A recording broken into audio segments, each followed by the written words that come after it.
গোটা বাংলাদেশ জুড়ে যে নৈরাজ্য এবং বিদ্বেষ ছড়িয়ে পড়েছে, সেই নৈরাজ্য বিদ্বেষের মধ্যে বাংলাদেশের যে অভ্যন্তরীণ রাজনীতি, সেই রাজনীতিতে একটা প্রশ্ন, একটা বিষয় গুরুত্বপূর্ণভাবে বরাবর অংশগ্রহণ করেছে। সেই প্রশ্নটি হলো, আওয়ামী লীগ কি আদতে নির্বাচন লড়বে না? তার উত্তর একেবারে পরিষ্কারভাবে জানিয়ে দেওয়া হয়েছে, আওয়ামী লীগের সমস্ত কার্যক্রম ব্যান করা হয়েছে। তথ্য দিয়ে বলে রাখতে চাইব, 12ই ফেব্রুয়ারি গোটা বাংলাদেশ জুড়ে দু দফায়, এক দফায় ভোট হবে, একেবারে গণভোট এবং জাতীয় সংসদীয় নির্বাচন। এই জাতীয় সংসদীয় নির্বাচন এবং গণভোট এই যে একেবারে করা হচ্ছে, সেইখানে পরিষ্কার হয়ে যাবে যে বাংলাদেশের সুষ্ঠু রাজনৈতিক যে চরিত্র বা দল সেটা কারা। কিন্তু এইখানে নিরপেক্ষ ভোট যদি করাতে হয়, তাহলে আওয়ামী লীগকে বাদ রেখে কেন?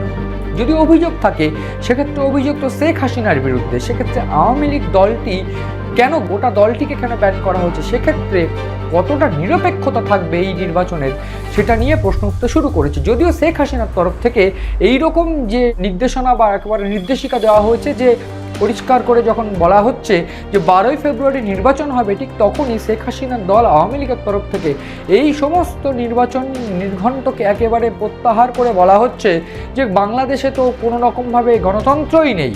যে গণতন্ত্র বাংলাদেশে আওয়ামী লীগ প্রতিষ্ঠা করেছিল বলে তাদের দাবি, ঠিক সেই গণতন্ত্র এই মুহূর্তে আর নেই। নির্যাতন করা হচ্ছে সংখ্যালঘুদের উপরে সহ বিভিন্নভাবে বিরোধী দলগুলোকে আওয়ামী লীগের উপর নির্যাতন করা হচ্ছে।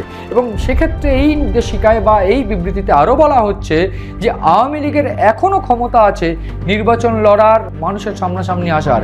সেক্ষেত্রে কেন আওয়ামী লীগকে ব্যান রেখে নির্বাচন হচ্ছে, সেই নির্বাচনকে প্রত্যাহার করা হবে।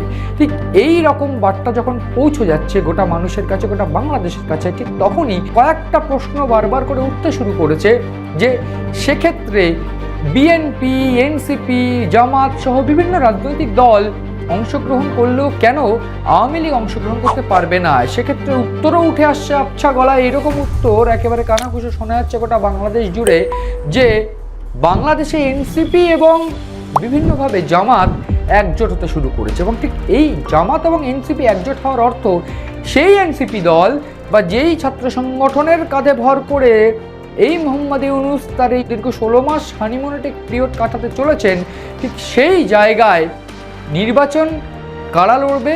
এনসিপি এবং জামাত একসঙ্গে লড়বে। এবং এই এনসিপি বা সেই ছাত্রদল যাদের উপর ভর করে ক্ষমতা এসেছিলেন মোহাম্মদ ইউনূস, এবং ঠিক তিনি চাইছেন তাদেরকে এক্সট্রা অ্যাডভান্টেজ পাই দিতে। আমরা সবাই জানি আওয়ামী লীগ দীর্ঘ 76 বছরের একটি দল, এবং গোটা 45 থেকে 50 বছরে প্রায় 13টি নির্বাচনে অংশগ্রহণ করে 9টি নির্বাচনে একেবারে জয়লাভ করে ক্ষমতা দখল করেছিলেন এই আওয়ামী লীগ দলটি।